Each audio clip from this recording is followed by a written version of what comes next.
So basically, we were talking since the early morning about the advantages of IoT. Everybody is going to IoT. How many devices are connected now, etc., etc., etc. But we didn't mention what are the key challenges of implementing IoT. We have lots of key challenges, and not all the challenges are related to technology. Most of the key challenges are related to what, other than technology? Security, it's related to technology. It's also related to human, to people. And now our resources. And now we are going to see how it is related in a very nice and funny way. So basically, one of the main unique challenges when we are implementing IoT is that IoT relied on microcontrollers. We are talking about really small devices. So those smart devices have limited memory and power.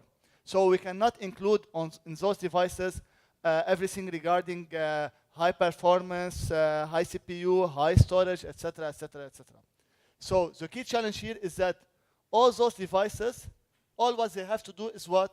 Is to send information to other devices, to other gateway or server or whatever, in order to analyze and secure those devices. So basically, if this device is one IoT device, it's not by itself secure. So basically, this device is sending information to another device in order to analyze it. In this way, we have the risk of hacking the small device or hacking all the information being transferred from this small device to the other device. The second main challenge, I guess we all facing it during our work, etc. We all have smartphones, right? On daily basis, what do we have? Updates for applications, software update. Now we have problems with iOS 11 every day, and then now we started with iOS 11 1.0, 1.1, 1.2, 1.3. Who has the latest update of iOS 11.1.3? I guess I don't know the number. 2? Okay, fine. So basically, imagine that you are here all expert in tech, and you are telling me that, let's say, 5 or 10% have only the latest update. So imagine, like we saw in one of our videos here, that people using IoT are children, are family member, mom and dad, and grandparents. Those people are not tech expert. So they won't be able to track all updates of all IoT to make sure that they all have the latest update in terms of technology, in terms of security, etc. So I will give you one funny example just to understand what I'm talking about. My mother, she's 70 years old. She's in Beirut and I live in Kuwait.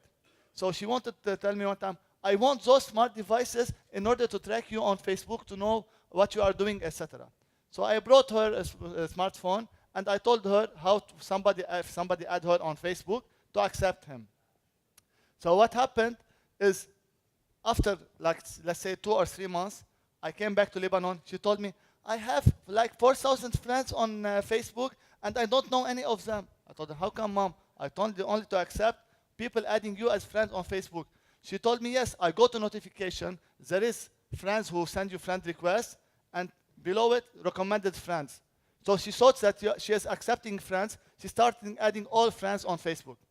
So actually, this is a funny story, but actually it will reflect a real fact where the main key factor when we are talking about IoT is people or the end user. And if we are going to talk, like you mentioned, about cybersecurity, the key issue in cybersecurity is what? Social engineering.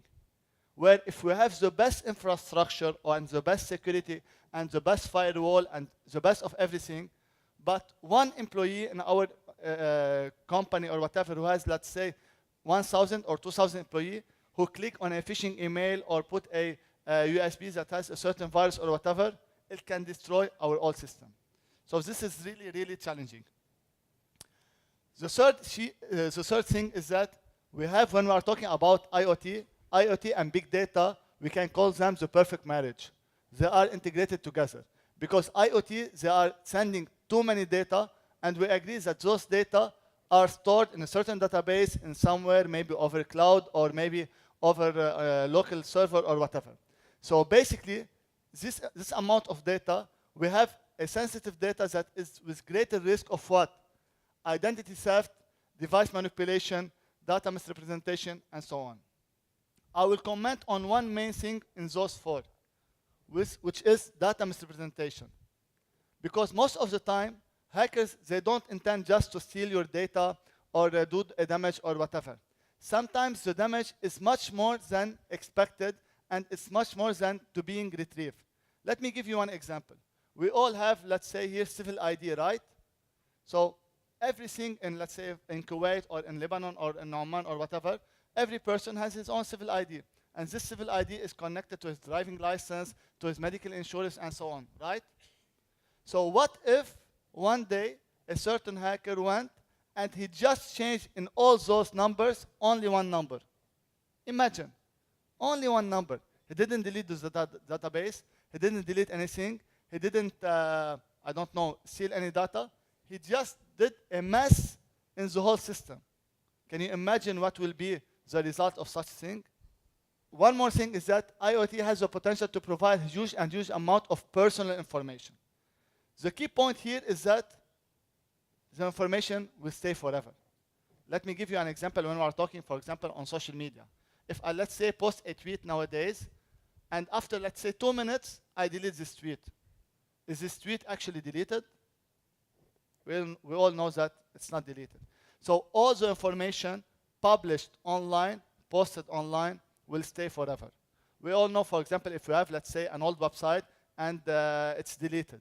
We go to web.archive.org, we can get back to any old websites from 10 or 15 or 20 years ago. So basically, when we are talking about IoT, all data being sent and received, it's stored somewhere and it will stay forever. So basically, based on this, we have the risk of abusing the use of this data. Sometimes we see in, let's say, Hollywood movies or whatever, that sometimes my name now is Roland Abi Najem. Tomorrow I can be Najib, Shakib, or whatever. They can change and manipulate all data and information. So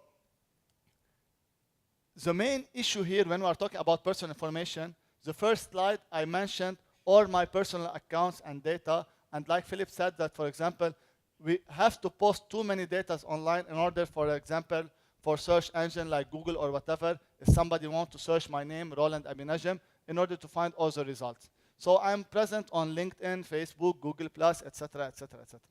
So let me give you one example. Nowadays, if you want to go to sign up to Facebook or Google or whatever, it will ask you for your first name, last name, and then gender. What are your options in gender? Male, female, and other. It's not only about male and female only. Now you have male and female and other. So imagine, for me, when I'm signing up to Google and or Facebook or whatever, I put, let's say, I am other. So this information went public. So imagine how this reputation can destroy anyone. Ah, look, this one, he's from the other. He's not nor male or female. So it can be a really image disruption and reputation destroyed totally. Okay? So, and we all know that, for example, when we are using IoT, we go now let's say now we are in Sheraton Hotel. We are all using the internet here, or maybe let's say, who is using the wireless here in the hotel? Nobody is using the wireless? Okay. Sorry? Okay. Okay. So basically, if you go, let's say, to Starbucks or Caribou or whatever, any coffee shop, you will use the internet there. After using the internet, you will go and use your credit card. And after using your credit card, you go to, so basically, everything will identify who you are actually. Let me give you one example. If you go, let's say, if you are opening Facebook, and you open another tab, let's say booking.com, and you go to booking.com, and you search for a certain, let's say, hotel in Paris or whatever. And you don't purchase, you just search. Once you click close on booking.com or whatever, you go back to Facebook, what you will find? A certain ad telling you, only 3 days left to book this hotel, only 3 rooms left, come and book this hotel, now you can get it for 30% discount or whatever or whatever. They are identifying you based on your behavior, based on what you do online, and based on I will give you another funny example, but it's a real story. It happens that one day a certain girl went to a pharmacy and she purchased a pregnancy test, and she paid using a credit card. This credit card happened to be for her mother. It's not her. So after like 8 or 9 months, they called the mother, telling them, you should have delivered right now. So we have lots of product for babies, milk, etc., etc. But the mother didn't know that her daughter was pregnant because she's not already married. So imagine what could happen. So just to tell you that the abuse of using data, especially that those data will characteristic everyone and from you. I can know that your behavior is to do 1, 2, 3, 4, 5. In order, like Philip said, once I acknowledge who you are, I can send you dedicated advertisement campaign or dedicated message based on your behavior. Okay? So, lots of risks. Now we are not talking about challenges. We are talking about risks. Number one risk when we are talking about IoT is DDoS attack, distributed denial of service attack. Why? Because let's say we already mentioned, based on Gartner or whatever, how many devices on daily basis are connected to the internet. So, and we mentioned already that those devices are not fully secured. So I cannot put firewall in front of my refrigerator or microwave or I don't know what. So they are not fully secure. And if you heard the news, let's say 1 week ago or 2 weeks ago, the biggest DDoS attack went to attack what? Baby cams and security cams for home. Okay? So DDoS attack is one of the biggest risks when we are talking about IoT. We have to understand the complexity and of vulnerabilities, how to manage those vulnerabilities, how to implement security protocols, security analytic capabilities, integrate hardware and software component, and the last but not least, bandwidth requirement. One of the people from Erido, when we started the conference, he mentions that previously you used to pay, let's say, in dollar, $100 for 10 meg. Now you pay $100 for 10 gig, and soon you will pay $100 for maybe 100 gig. So imagine nowadays I have a smart TV in my home. It's 55-inch Ultra HD, which means 4K HD times 4. So imagine the bandwidth I need in order to watch Netflix, etc. So how come nowadays I have at my place 4 laptops, 3 TV, 4 tablets, 5 smartphones, and me with my wife and my little kid. So imagine once we add more devices, how many bandwidths do we need in order to operate those devices? Now we will issue some problems, and we will try to find what are the solutions. Basically, companies are concerned that when they connect their physical environment to the cloud or data center, it becomes risk of being accessible from the outside world. Okay? Lots of people say, okay, let's say, who use Google Drive or Dropbox or OneDrive here? At least one of them, raise your hand. Okay, we all use them. Okay, for the people using OneDrive or Google or Dropbox or whatever, where your data are stored? You know? It's somewhere on a certain server, on a certain country. Do you know who has access to those servers or data, who can see your files or no? Sorry?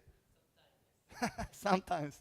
Okay, so basically, people will think that, for example, whenever I put my data over cloud, it's not secure anymore. They have valid reason. But the opposite is not correct, because people might think if I have my server under my desk in front of me, it means my data are safe and secure. Exactly. So basically, whenever any PC or server is connected to the internet, it's not secure anymore. Okay? And we can never talk about 100% security. But at least when we are talking about Facebook or Google or Microsoft or whatever, at least the security measures that they take are much better from protecting my personal PC or server under my desk. Okay? So I have another issue, which is a common practice is being seen within companies, that they are sending their sensor data directly to the cloud or data center. As you mentioned, for example, we have lots of companies like FireEye or whatever, they will tell you, we have zero-day attack, and we work based on virus behavior, etc. And this is good. But how can they analyze behavior? They will collect data, and they will send it to, let's say, FireEye Cloud, or Oracle Cloud, or Microsoft Cloud, or whatever cloud, in order to analyze those information, and they will tell you that we have a secure connection. Again, let's think something. Let's say if I want to send you now an email from my personal email to your personal email. This email will go to through the wireless of the hotel, through all the servers here, to the ISP, to a mobile operator, to whatever. So it has at least 15 to 20 spots that will pass through. And in any of those spots, anyone can detect this email, decrypt it, and get the information and the data from it. So basically, one of the solutions, in order not to send everything to the cloud, in order to analyze your personal data, etc., is to have like kind of gateway inside your company in order to analyze those data and get the better result. Because whenever we are using internal network, it's at least better in security than using the internet. And when we are talking about internal network, it doesn't mean that internal, let's say, inside this room. I might have, let's say, for example, office in Paris and another office in London, but they are connected somehow through a fiber network. So it's kind of a local area network for me. It doesn't mean that we are using the internet to send data and communicate between the two departments. So basically, with so many and upcoming companies, we saw here lots of companies that are working with IoT and big data and cloud and so on. So how am I be able to choose which company to work with now and which company to work with in the future? And as we all know that IoT and big data, it's kind of new business. It's kind of people are joining now this new business, and we are expecting huge bandwidth and huge traffic and huge devices connected. So number one we have to take into consideration is business stability. If it is a startup company, it's highly not recommended to go with this company because business stability is really, really important. Another issue is IoT standards. There are lots of IoT standards that those companies should take into consideration in order for us as a company to go and deal with such company. Number three, hosting model. We have lots of hosting model between, let's say, having only, let's say, one data center or having multiple data centers across the world in order to have CDN to be protected from DDoS attack and so on and so on. Big data. Again, big data is the main keyword now when we are talking about new technology and IoT. Because again, all those information generated from every single device connected to the internet will be sent and will be organized in a certain big data. And again, big data doesn't mean only big storage. We are talking about big data that being analyzed in a certain way in order to get a certain report to be able to make decision and to enhance in certain company, my company, whether we are talking about financial decision or business decision or technology decision or whatever. And last but not least, the security issue. I need to be aware of what are the security measures that such companies take in order to prevent any type of data leak or whatever or whatever. So the main issue when we are talking about IoT, we all have in our companies the main problem between IT people and financial people. Financial people think about what is my main return on investment. I'm investing, let's say, $1 million on this project as IoT or whatever. What is my main return on investment? So basically, we have to put a real study and analysis of how am I going to deploy my service, network usage, rate plan, and resulting cost. In order, implementing one of the speakers mentions that I have to do between cost, time, and quality. He's actually right. But again, if I have to do it right, I have to pay for it. My cost will be total cost of full operation. It's, let's say, $1 million. What is my direct and indirect return on investment in order to proceed? So if you want to talk about IoT versus cloud properties, IoT is the real world. Why real world? Because we are seeing tangible products and service. While cloud, again, our data is somewhere over the cloud on a certain service or whatever. IoT, we are talking about small things, small devices connected to the internet. We are talking about cloud, we are talking about big servers, scalable servers, etc. IoT, we are talking about constrained devices with limited functionalities and features, while we are talking about big data and cloud unlimited capabilities. IoT is unreliable. Why? Because again, if you have the option to store your files on a USB or let's say external hard disk, which one do you prefer to store? USB or external hard disk? External hard disk. Why? Because the USB is only one chipset, everything is stored on it. While hard disk, it has more capabilities and more functionalities. Okay? The future of IoT is in those three areas: enterprise, home, and government. And mainly, it's more for enterprise. So for government, we heard a lot, so concept of smart city and smart government, etc., which they are going to use lots of IoT in order to make the government and the city it's more smart. After all the challenges mentioned, we can say that the road is difficult, but future is bright. It doesn't mean that, okay, we have lots of challenges. It doesn't mean that we don't need to go and work in IoT. Yes, we need to do, but we have to take into consideration all the challenges mentioned. And again, back to the main challenges, we still have less than 8 minutes. So I will go quickly to the main challenge when talking about IoT, which is the cybersecurity. When we are talking about IT security, again, before starting, to be frank, we have to know that by time, it's getting worse and worse. Without saying that we are going to be fully protected, etc. No, things are going worse, and lots of government and lots of security entities are trying to find solutions for DDoS attack and ransomware, WannaCry, and so on and so on. But they are still in early stages. So main reason for those cyber attacks going so fast, as we mentioned, we have increasing numbers of devices connected to the internet, increasing diversity. We used to have, let's say, laptop, tablet, smartphone. Now we have microwave, whatever. Okay?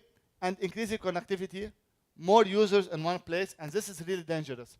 Let me give you one example. If you notice, for example, there are a certain football game in a certain stadium where it fits 70 or 80,000 people.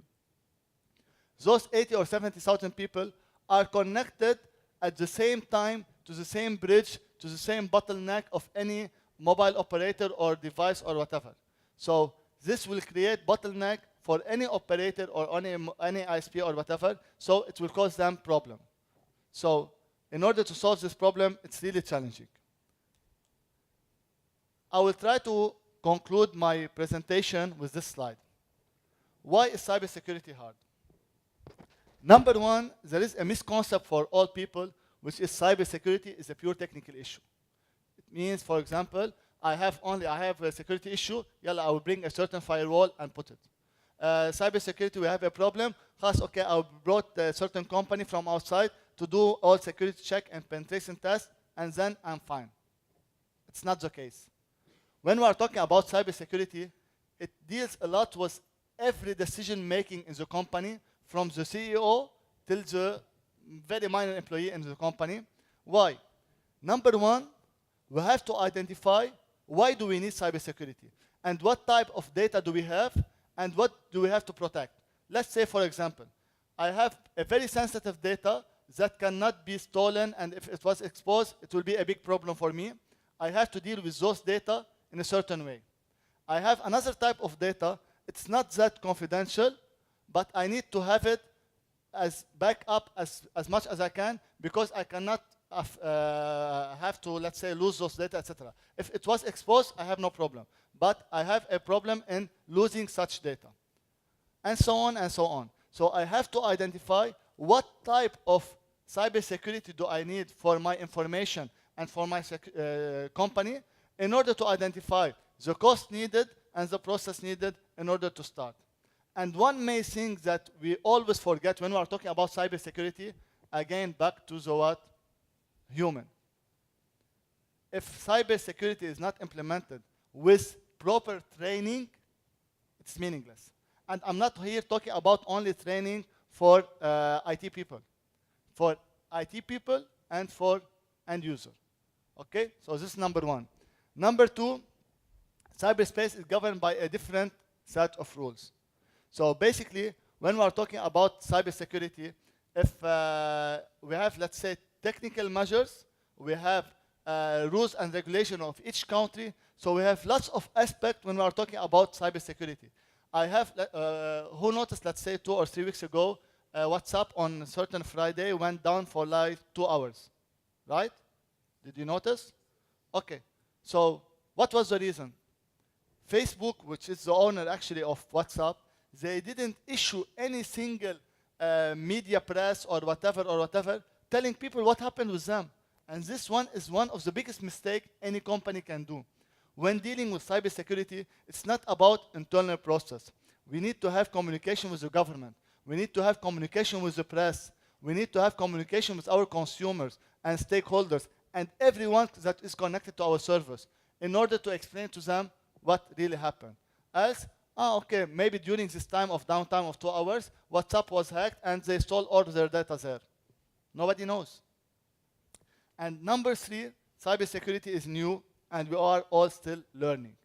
So every now and then, every day, we have a new concept when we're talking about cybersecurity, new ways of attack, and we all know that, for example, when we're talking about, let's say, antivirus, hey, antivirus, okay, I have antivirus on my device.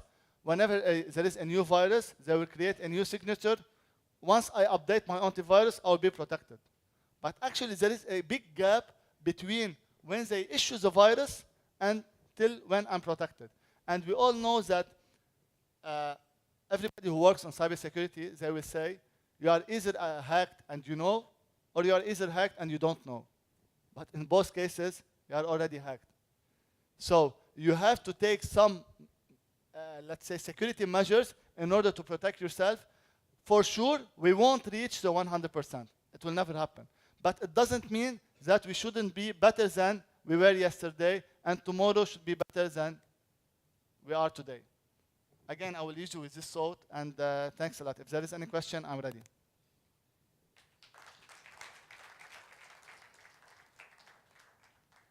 Any question, any concern? Thanks a lot.